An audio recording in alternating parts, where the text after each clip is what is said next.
स्मृतापि तरुणातपं करुणया हरन्ति नृणाम् अभङ्गुरतनुत्विषां वलयिताशतैर्विद्युतां कलिन्दगिरिनन्दिनी तटसुरद्रुमालम्बिनी मदीयमतिचुम्बिनी भवतु कापि कादम्बिनी।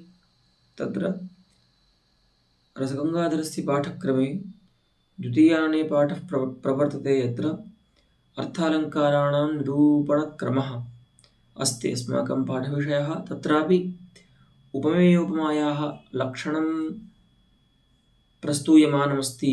तत्र अन्येषाम् आचार्याणां मते उपमेयोपमायाः यावत् स्वरूपमस्ति तस्य खण्डनम् इदानीं प्रस्तौति पण्डितराजः। यत्र आचार्य पैदीक्षितस्य यल्लक्षणं तत्तु प्रायः निरस्तम्। इदानीम् आचार्य रुय्यकस्य अलङ्कारसर्वस्वे यल्लक्षणं व्यधायितेन तस्य लक्षणस्य खण्डनं जातं गते पाठे। इदानीम् अलङ्कारसर्वस्व ग्रन्थस्य काचित् विमर्शनी इत्यभिधा टीका अस्ति, व्याख्या अस्ति। तस्यां व्याख्याकारः किमपि अभिधत्ते तस्यापि खण्डनाय इतः ग्रन्थं करोति आचार्यः। सा एव अद्यतनपाठस्य प्रथमा पङ्क्तिरस्ति। यच्च विमर्शिनीकारेण उक्तं स च वाक्यभेदः शाब्दः आर्थश्च। ठीक है, तो यहाँ पर उन्होंने बता ही दिया था कि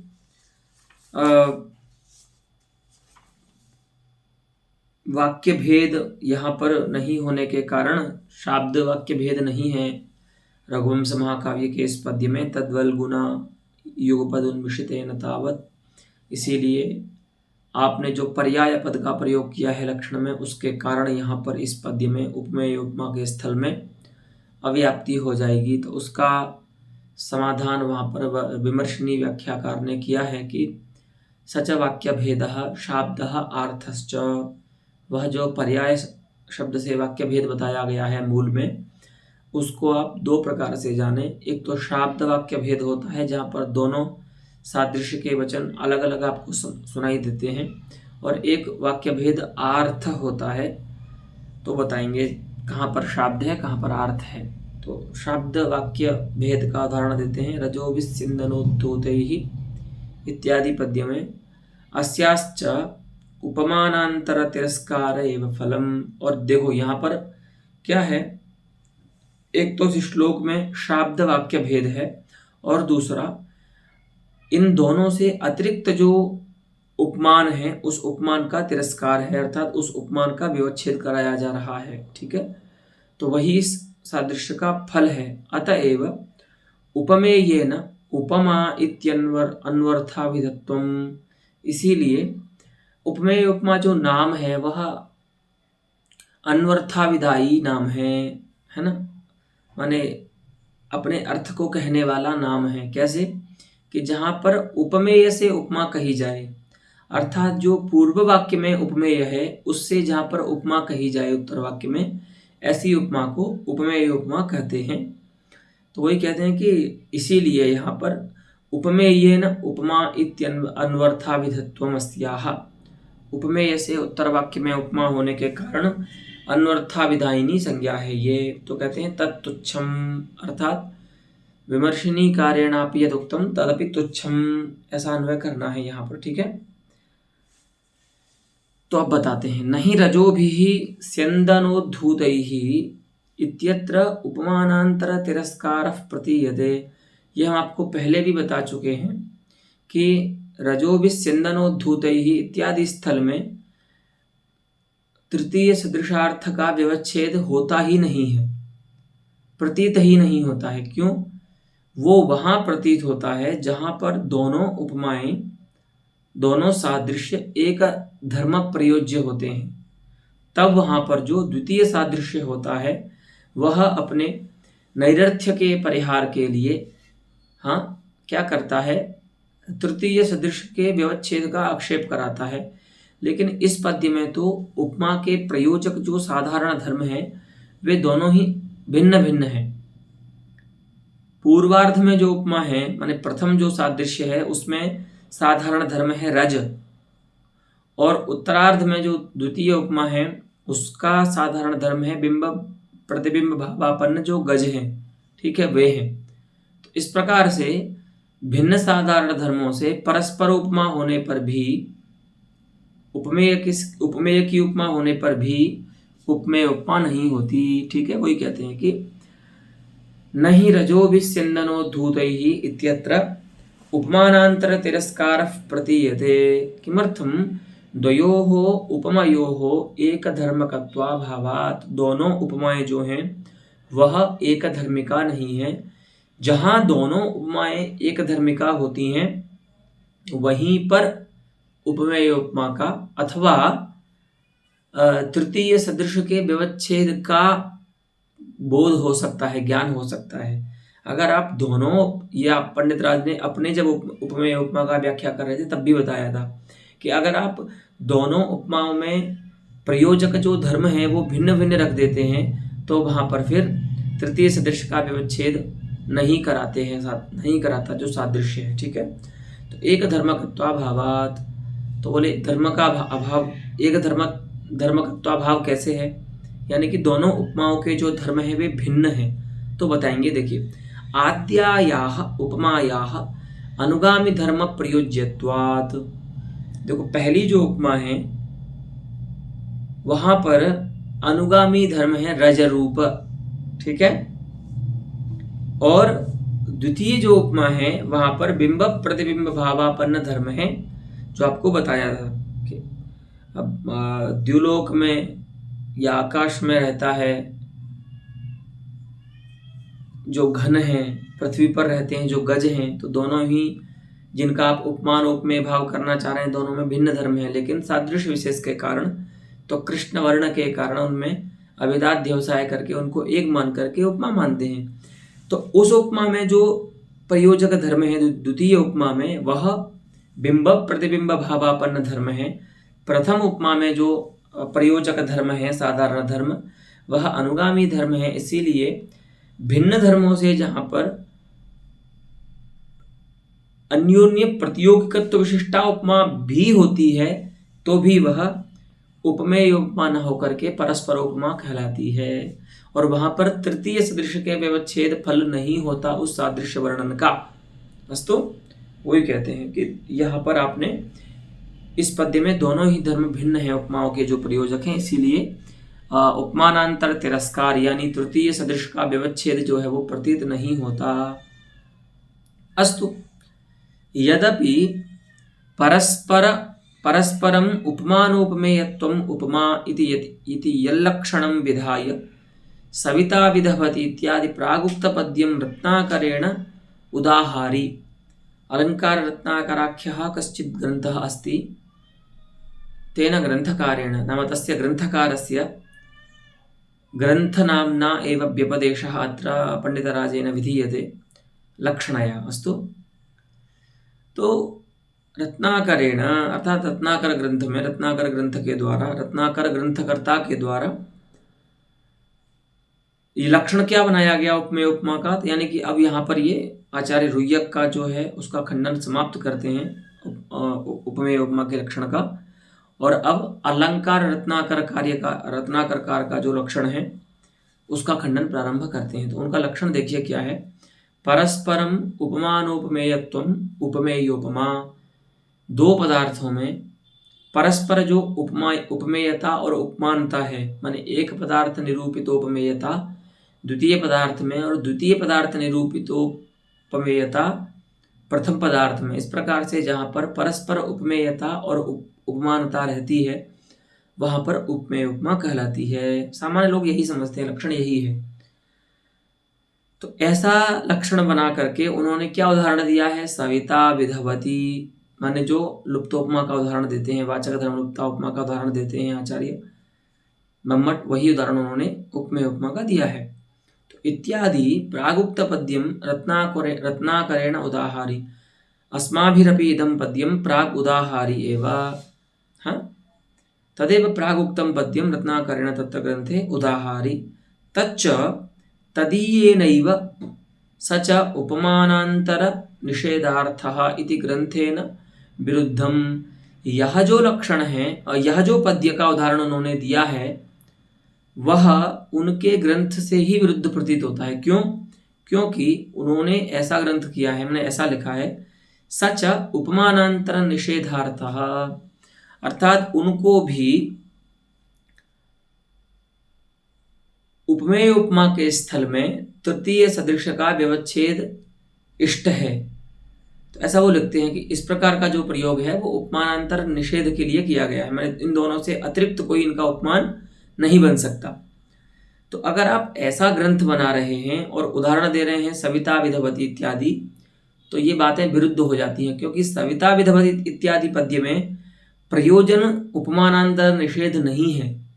ठीक है, वहां पर जो प्रयोजन है वो आपको पहले बताया था कि यदि सुख समय हो तो सुखद वस्तु दुखद वस्तुएं भी सुखद हो जाती हैं, और अगर सुख का समय हो, दुख का समय हो तो सुखद वस्तु भी दुखद हो जाती है। ऐसा बताना प्रयोजन है, वहां पर तृतीय सदृश के व्यवच्छेद जो है उसका प्रयोजन नहीं है।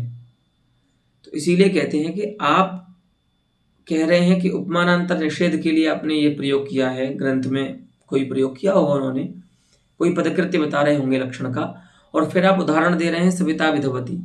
क्यों? जबकि सविता विधवती इत्यादि पद्य में उपमानांतर निषेध जो है वो प्रयोजन है ही नहीं। तो ये दोनों बातें विरुद्ध होती हैं। आप ऐसा उदाहरण दे रहे हैं जहां पर उपमानांतर निषेध होता ही नहीं है, और आगे ग्रंथ करते हैं कि सचा उपमानांतर निषेधार्थः अतः यल्लक्षणं कृतं तदानुगुण्येन यावत् उदाहरणपद्यं प्रास्तावी तादृशमुदाहरणं तदीयेनैव रत्नाकरकारेण यः ग्रंथ यदुदाहरणं दत्तं तदीयेनैव ग्रंथेन अनेन। कः ग्रंथः अस्ति तदीयस्य? तदीयः ग्रंथः तो अयं स च उपमानांतर निषेधार्थः अनेन रत्नाकरीयेण ग्रंथेन विरुद्धम। ये जो उदाहरण देना है ये विरुद्ध हो जाता है अपने ही वचनों के, और जब किसी व्यक्ति के अपने ही दो वचनों में विरोध हो जाता है तो उसकी प्रामाणिकता समाप्त हो जाती है ना। हाँ, आपके द्वारा कहे गए वाक्य का किसी दूसरे वक्ता के साथ विरोध होता है तो वहां पर युक्ति का आश्रय लिया जाता है कि किसकी बात कौन प्रामाणिक है। लेकिन अगर अपने वचन का अपने ही उत्तर वचन के द्वारा विरोध हो जाए, माने अपना ही पहले का वचन उत्तर वचन के द्वारा विरुद्ध हो जाए, उत्तर वचन से विरुद्ध हो जाए, तो वहां पर प्रामाणिकता समाप्त हो जाती है। इसीलिए कहते हैं कि एतद विरुद्धमस्ति अतः एतदपि खंडनीयं लक्षणमस्ति। नहि अस्मिन् पद्ये उपमानांतर निषेधः प्रतीयते इति प्रागेव आवेदनात् अस्माभिः प्रागेव आवेदि। किमिति? यत् अस्मिन् पद्ये सविता विधवती विदुश्च सवितरति इत्यस्मिन् पद्ये तृतीय सदृशस्य व्यवच्छेदो न भवत्येव। तत्र तु केवलम् अयम् अर्थः विवक्षा विषयः अस्ति यत् सुखस्य समये दुःखदम् अपि वस्तु सुखं ददाति, दुःखस्य समये च सुखदमपि वस्तु दुःखं ददाति। तावतः अर्थस्य बोधः एव तत्र प्रयोजनमस्ति, तृतीय सदृशस्य व्यवच्छेदः प्रयोजनं नास्ति। अतः इत्यस्माभिः प्रागेव आवेदि। अतः भवता यदुच्यते तत्तु अतीव अश्रद्धेयं वचनम्। अस्तु, प्रतीयते एव इति चेत पुनरपि पृच्छ हृदयं स्वकीयम्। अगर आप बलात् ऐसा कहना चाह रहे हैं कि नहीं साहब हमको तो प्रतीत होता ही है, तो हम आपसे ऐसा कहेंगे कि एक बार अपने हृदय से दोबारा पूछ लीजिए। हो सकता है आपको भ्रम हो गया हो कि वहां पर तृतीय सदृश का या उपमानांतर का निषेध आपको प्रतीत हो रहा है, तो वो जो प्रतीति है वो आपकी भ्रमात्मिका हो सकती है। इसीलिए अंतःकरण जो है ज्ञान साधन है ना, उससे आप एक बार फिर से बात कर लीजिए और देख लीजिए कि वो क्या कह रहा है। फिर से उसको ऐसा माने ऐसा ज्ञान आपको हो रहा है क्या, कि इस पद्य में उपमानांतर निषेध प्रतीत होता है।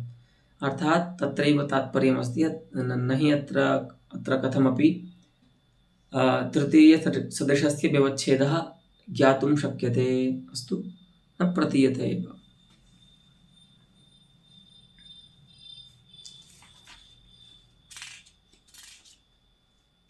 इति अलम विवादेन, ऐसा कह करके इनका भी लक्षण का खंडन कर देते हैं। अलंकार रत्नाकर के लक्षण का खंडन। इयम च, अब यहाँ से खंडन का जो क्रम है उसको समाप्त करके अपने ग्रंथ में जो उपमेय उपमा का स्वरूप है उसी पर वापस आते हैं। और आप बता रहे हैं कि ये तो हमने आपको जो बताया वो वाच्य उपमेय उपमा का स्वरूप था। अब व्यंग्य जो उपमेय उपमा है उसका स्वरूप बताएंगे। ध्वन्यमाना च इयम। हाँ, पहले थोड़ा एक और बात बताते हैं कि इयम च उपमेयोपमा यदि कस्यापि अर्थस्य उत्कर्षाधायिका तदा अलंकार। ये तो सभी के विषय में बहुत प्रसिद्ध अलंकारिकों का सिद्धांत है कि कोई भी अर्थालंकार या शब्दालंकार हो, जब वह किसी अर्थ का उत्कर्ष का आधान करेगा, है ना, किसी को उत्कृष्ट बनाएगा अपनी सत्ता से, तभी वह अलंकार होगा, तभी उसमें अलंकार पद व्यपदेश योग्यता आएगी। नहीं तो वो उपमादि सामान्य मात्र होगा, उपमा अलंकार नहीं हो सकता। उसी बात को एक बार से फिर से बता रहे हैं आचार्य। इयम च उपमेय उपमा यदि कस्यापि अर्थस्य उत्कर्षाधायिका, यदि यह किसी अर्थ, क्योंकि अर्थालंकार है ना, तो यदि यह किसी अर्थ की उत्कर्षाधायिका होती है, यानी उसके स्वरूप का उत्कर्ष बढ़ाती है, तब ये अलंकार है। अन्यथा तो स्ववैचित्र्य मात्र पर्यवसिता इति। अगर ऐसा नहीं करती है तो अपने वैचित्र मात्र में ही पर्यवसित हो जाती है। इसका माने अपने स्वरूप में ही पर्यवसान हो जाता है, और तब ये अलंकार पद व्यपदेश योग्या नहीं होती। एतद् भवन्तः जानीयुः निश्चयेन। यावन्तः अलङ्काराः सन्ति, अर्थालङ्कारो वा भवतु शब्दालङ्कारो वा भवतु, कस्याप्यलङ्कारस्य, अस्माकं काव्यप्रकाशस्य पाठे ये भवत्सु आसन् ते तु प्रायः जानन्ति एव। तत्र बहुधा अयं नियमः मया उक्तः, परन्तु अत्र अहं वदामि कस्यापि अलङ्कारस्य, अर्थात् अलङ्कारसामान्यस्य अलङ्कारत्वं कदा भवति, यदा सः कमपि अर्थम् अलङ्करोति, कस्यापि अर्थस्य उत्कर्षमाधत्ते। अस्तु, यदि तथा न करोति तदा तत्र तस्मै अलङ्कार इति शब्दव्यपदेशः इति शब्दप्रयोगः मास्तु। हाँ, यदि सः तथा शोभां न आतनोति तदा अनुप्रासः अलङ्कारः नास्ति, अनुप्रासमात्रमेव। यथा उपमा कस्याप्य अर्थस्य उत्कर्षं न आधत्ते तदा सा उपमा अलङ्कारभूता नास्ति, सा केवलम् उपमा। अस्तु, तो अलङ्कारत्वमेतेषु अर्थस्य उत्कर्षाधायकत्वमपेक्ष आयाति।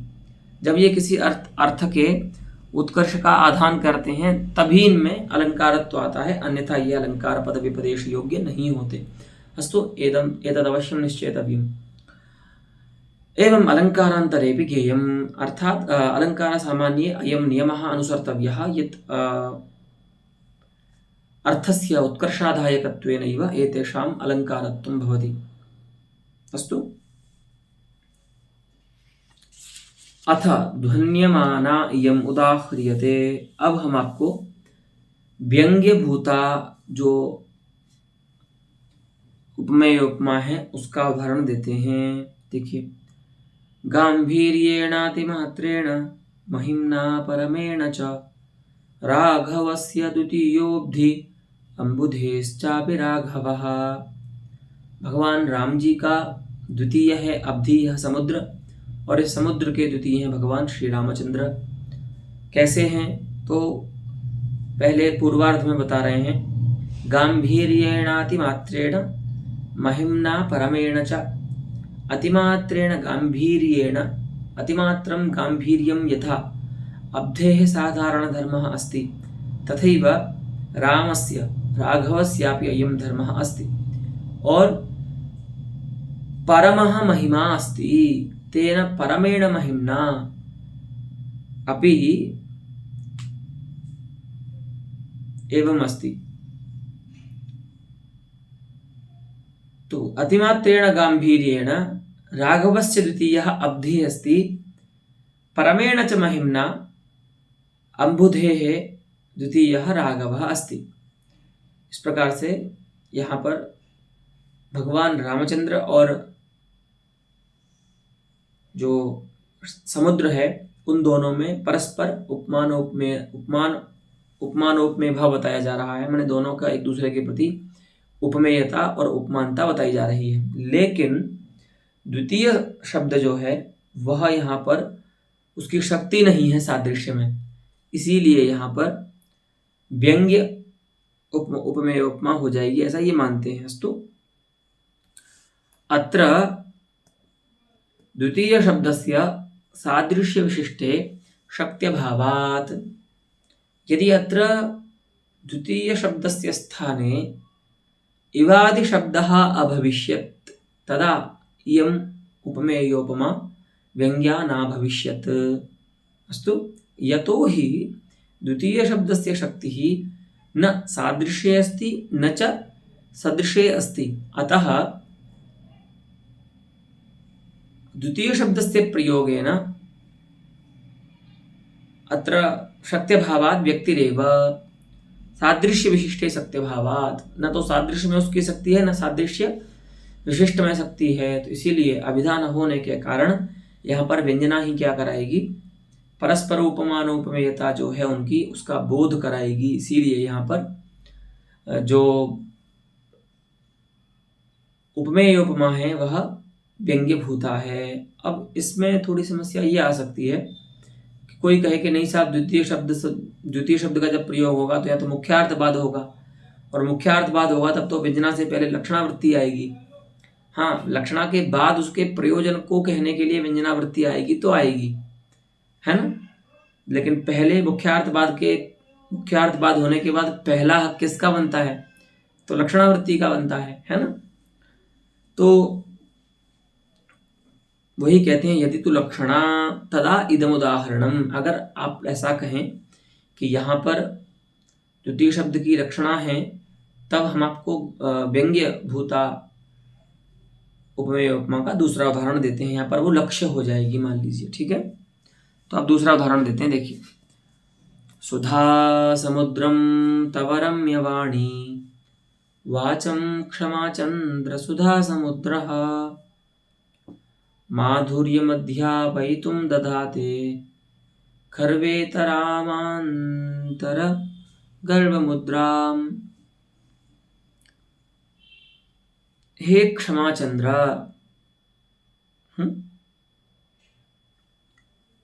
एकः चंद्रः द्युलोकस्य चंद्रः अस्ति, व्योम्नः चंद्रः अस्ति।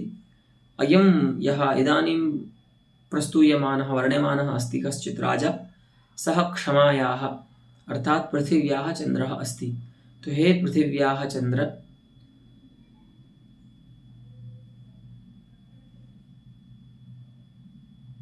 तव रम्यवाणी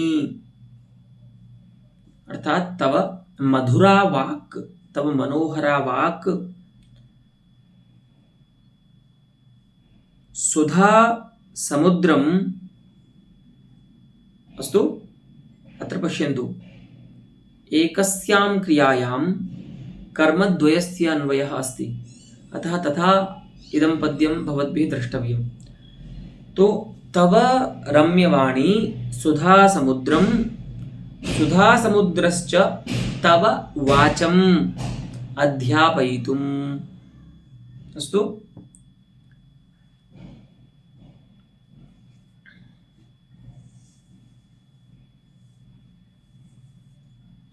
किम अध्यापयितुम, तो माधुर्यम अध्यापयितुम, ठीक है। यहां पर दो कर्म हो गए ना, अब तो माधुर्य भी कर्म हो गया और सुधा समुद्र और वाच भी कर्म हो गए। मैंने सुधा समुद्र और वाच को एक ही कर्म मानिए क्योंकि वो क्रम से कर्म बनेंगे, माधुर्य दोनों जगह कर्म बनेगा। तो आप जानते हैं इसमें एक नियम है, कारक प्रकरण में एक सूत्र है, शब्द बुद्धि कर्मणाम गत्यर्थाकाणाम अणिकर्ता से क्या है सूत्र? शब्द कर्मा कर्मकाणाम अणिकर्ता सणौ। क्या है सूत्र? शब्द कर्मा गति बुद्धि प्रत्यवसानार्थ शब्द कर्मा कर्मकाणाम अणिकर्ता सणौ। हाँ देखो, गति शब्द नहीं आ रहा था।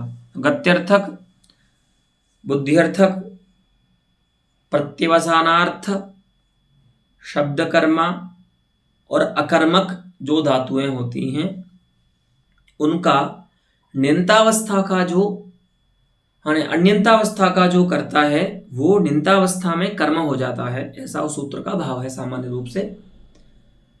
तो यहां पर देखिए, अध्यापयति, अधि उपसर्ग पूर्वक ईंग धातु है अध्ययनार्थक, तो यह क्या है? शब्द कर्म धातु है, ठीक है। वेदमध्यापयत विधिम, वहां पर ये कौमुदी में आता है एक श्लोक, उदाहरण इसका। तो अब हम सामान्य वाक्य बनाएंगे, अन्यंतावस्था का वाक्य बनाएंगे तो होगा सुधा समुद्र वाक माधुर्यम अधीते, है ना, वाक माधुर्यम अधीते। और जब वही वाक्य निच प्रत्यय करने के बाद धातु से बनेगा तो वहां पर होगा अध्यापयति बनेगा, अधीते नहीं होगा। पढ़ता नहीं है, पढ़ाता है कोई इसको। तो जो अन्यंतावस्था का कर्ता था वो प्रयोज्य कर्ता बन जाता है नियंतावस्था में, और एक प्रयोजक कर्ता और अतिरिक्त हो जाता है ना, जो मुख्य इस समय जो करता है। तो दोनों ही करता है ऐसे तो, लेकिन एक प्रयोजक करता है, एक प्रयोज्य करता है। तो प्रयोज्य कर्ता में द्वितीय व्यक्ति हो जाती है कर्म संज्ञा होने के बाद। तो उसी का उदाहरण है देखो यहाँ पर। तो पहले भी वैसे ही होगा, सुधा समुद्र माधुर्यम अधीते, है ना। रम्यवाणी तम प्रेरयति इति रम्यवाणी सुधा समुद्रम माधुर्यम अध्यापयति, ऐसे ऐसे बोलते हैं उसको, है ना। चलिए ठीक है। तो हे राजन, तुम्हारी जो वाणी है, मनोहर वाणी है, वह सुधा समुद्र को, अमृत सागर को, और अमृत सागर जो है वो तुम्हारी वाणी को माधुर्यम अध्यापयितुम, माधुर्य का पाठ पढ़ाने के लिए, माधुर्यम अध्यापयितुम खर्वेतराम, खर्वः वामनः तदितरः महान, महान, तो खर्वेतराम अर्थात महतीम, अस्तु, आंतर गर्भ मुद्राम, अर्थात गर्भमुद्रा अस्ति परंतु प्रकटिता गर्भमुद्रा नास्ति, अंतः गर्भमुद्राम दधाते, माने अपने अंदर गर्भमुद्रा को धारण कर रहा है, जो महती गर्भमुद्रा है, ठीक है, कि मैं इसको पढ़ाऊंगा ऐसा। तो दधाते है धा धातु का, लट्लकार का, प्रथम पुरुष का द्विवचन का रूप है। तो दोनों को कर्ता मान करके ऐसा प्रयोग किया गया है। माने रम्यवाणी सुधा समुद्रश्च माधुर्यम अध्यापयितुम खर्वेतर गर्भ मुद्राम दधाते, धत्ते दधाते दधते, ठीक है। तो दोनों ही क्या करते हैं? अंतर गौर मुद्रा को धारण करते हैं। अब यहां पर देखिए, अत्र वागादिकर्तृकस्य परस्पराध्यापनस्य बाधात्, पहली बात तो ये है कि अध्यापन क्रिया जो है उसमें वागादि कर्तृकत्व जो है वो बाधित है ना। वाक जो है वो पढ़ा नहीं सकती, या सुधा समुद्र जो है वो भी पढ़ा नहीं सकता। पढ़ाना चेतन वृत्ति धर्म है ना, कोई चेतन उसका कर्ता बन सकता है। तो ऐसा बाध हो जाने से माधुर्यम संक्रांति विशेषस्य, माधुर्य की संक्रांति कराता है, ऐसा अर्थ होगा लक्षणा से, है ना, कि सुधा समुद्रः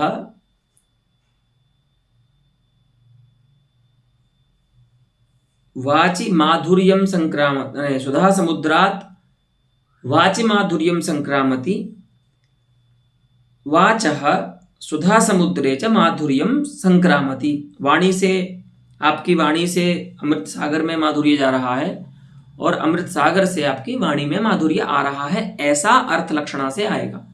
तो माधुर्य संक्रांति विशेषस्य लक्षणया बुद्धिमानस्य, लक्षणा के द्वारा जो माधुर्य की संक्रांति विशेष रूप अर्थ बुद्ध हुआ, उसका प्रयोजन क्या है? क्योंकि लक्षणा यहाँ तो रूढ़ी लक्षणा तो हो नहीं सकती है, तो कोई ना कोई प्रयोजन आपको मानना होगा लक्षणा के मूल के रूप में।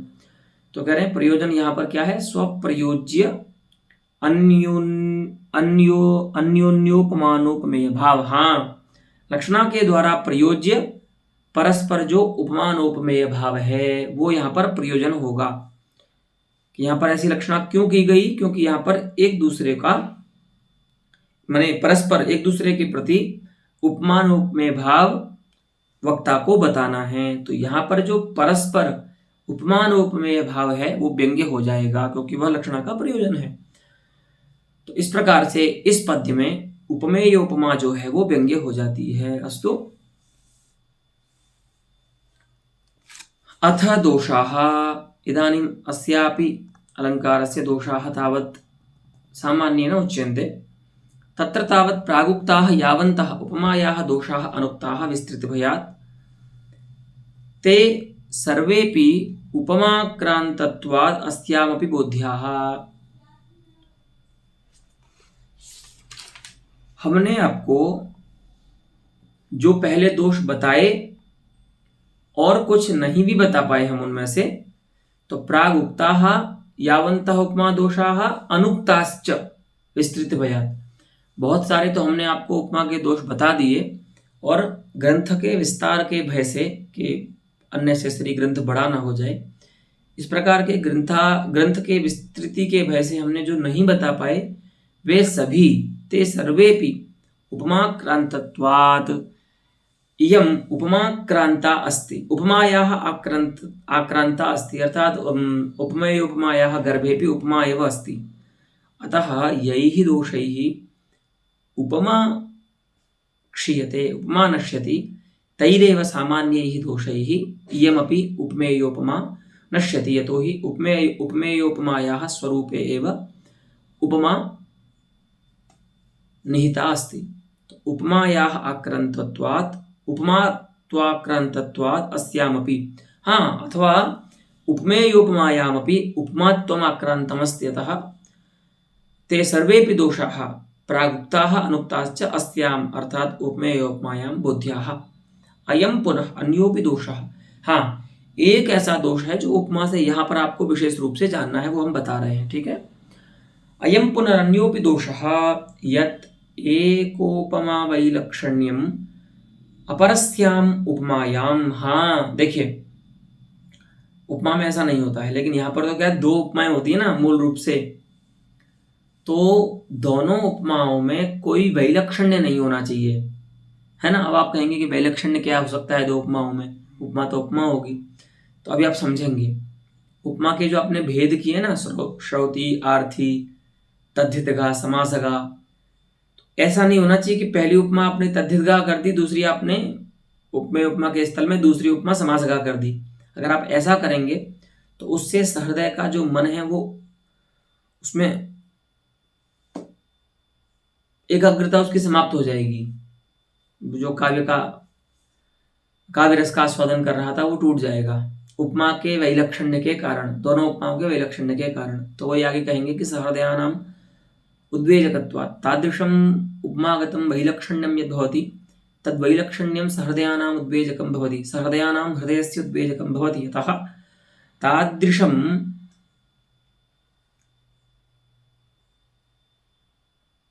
वैलक्षण्यम उपमागतम सर्वतोभावेन परिहार्यम।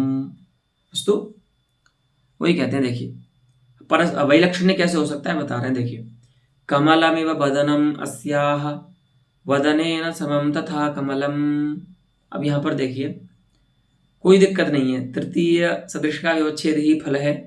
सर्वतोभाविन यहाँ पर जो लक्षण है आचार्य जगन्नाथ का उपमेय उपमा का वो समन्वित हो रहा है, लेकिन पहले जो उपमा है माने कमल प्रतियोगिक सादृश्य जहाँ पर है वहाँ पर श्रौती उपमा है, क्योंकि इव शब्द का प्रयोग किया है। आप जानते हैं इव शब्द के प्रयोग के स्थल में श्रौती उपमा होती है, क्योंकि इव जो अव्यय है निपात है वह सादृश्य में शक्त है। ठीक है, तो कमलमिव वदनम अस्याह नायिकायाः वदनम मुखम कमलमिव अस्ति, तो यहाँ पर श्रौती उपमा हो गई।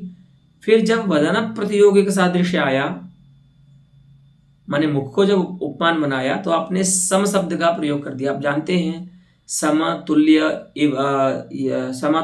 सदृश उपमा ये शब्द जो है, प्रभ शब्द जो है, ये सभी शब्द जो हैं वे सदृश के वाचक होते हैं, सादृश्य के वाचक नहीं होते। इसीलिए इन शब्दों के प्रयोग के स्थल में उपमा आर्थी होती है, क्योंकि सादृश्य जो होता है वह आर्थ हो जाता है।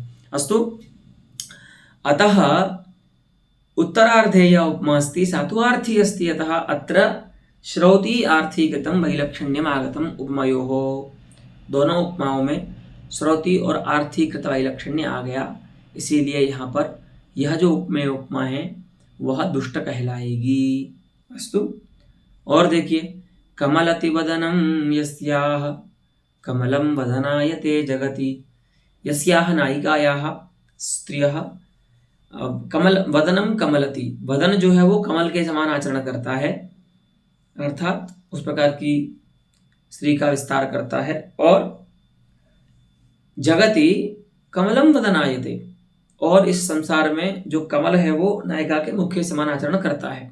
तो यहाँ पर भी तृतीय सदृश का व्यवच्छेद ही फल है, और एक धर्म से ही यहाँ पर उपमा आह्लादकत्व रूप जो धर्म है अथवा विलक्षण स्त्री जो है वो यहाँ पर साधारण धर्म है, जो यहाँ नहीं कहा गया है, लेकिन एक ही धर्म से यहाँ पर उपमा कही गई है और परस्पर उपमा है, इसीलिए ये उपमेय उपमा बन सकती है लक्षण के अनुसार। लेकिन यहाँ पर भी देखिए पहले पूर्वार्ध में जो उपमा है, पहली जो उपमा है वह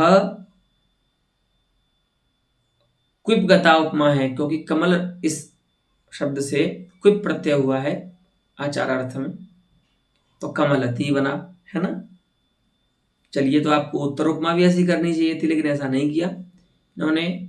उत्तर वाक्य में उत्तर उपमा में क्यंग प्रत्यय कर दिया, कमलम वदनायते, कमलम वदनति ऐसा बोलना चाहिए था। उसके स्थल पे क्या, या तो फिर इनको आगे पूर्वार्ध में भी क्या बोलते कम वदनम कमलायते वदनम, या तो ऐसा बोलते कि कमलम वदनति, लेकिन दोनों ही नहीं बोले। एक जगह इन्होंने क्विप का प्रयोग किया उपमा में, अपरत्र इन्होंने क्यंग प्रत्यय का प्रयोग किया, कर्तु क्यंग इत्यादि सूत्र से जो होता है कर्ता में, इसीलिए वदनमिव आचरति, इसीलिए यहाँ पर भी क्विप क्यंग कृतम अत्र वैलक्षण्यमस्ति। यहाँ पर भी जो उपमेय उपमा है उसमें एक उपमा क्विप गता है, दूसरी उपमा क्यंग प्रत्यय गता होने के कारण यहाँ पर भी वैलक्षण्य आ जाता है, जिससे सहृदयों का हृदय जो है वो उद्विग्न हो जाता है रसास्वाद में।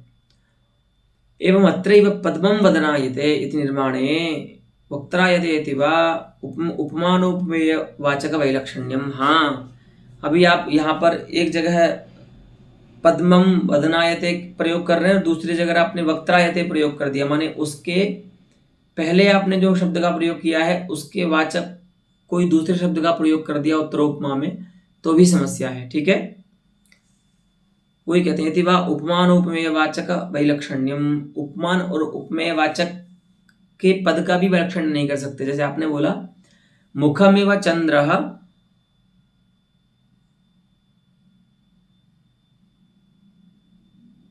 निशापतिरिव मुखम, तो यहाँ पर उपमानोपमेय वाचक कृत वैलक्षण्य आ गया। अथवा आपने ऐसा बोला चंद्र इव मुखम वदनमिव चंद्रः, तो भी यहाँ पर क्योंकि आपने एक जगह मुख का वाचक मुख शब्द लिया, उत्तरोपमा में आपने वदन शब्द को ले लिया, तो इस प्रकार से आप शब्दों को भी नहीं बदल सकते। और आप देखिए कभी ऐसा काव्य उपमेय उपमा का जो काव्य उसको पढ़ करके देखिए, चमत्कार जब ही होगा जब इस प्रकार से चलेगी उपमेय उपमा। अगर आप ऐसा प्रयोग करने लगेंगे कि एक उपमा में थोड़ा अलग प्रकार की है और दूसरी उपमा थोड़ी अलग प्रकार की है उससे, इस प्रकार का जो वैलक्षण्य होता है वो चमत्कारी उपमेय उपमा में तो नहीं होता। अलंकारांतर में वैलक्षण्य चमत्कारी हो तो हो। अस्तु, तो एवं एवं प्रकारैः अनेकैः वैलक्षण्यं यदि तदा सहृदयोद्वेजकं दोषः, तब वह सहृदय का उद्वेजक होने के कारण दोष कहलाता है। अगर अनेक प्रकारों से इस प्रकार से वैलक्षण्य दोनों उपमाओं में आता है उपमेय उपमा के स्थल में, तो वह सहृदय के हृदय का उद्वेजक होने के कारण दोष कहलाता है। जब तक सहृदय को समस्या नहीं है तब तक हमको भी कोई समस्या नहीं है, आप कैसे भी प्रयोग करो।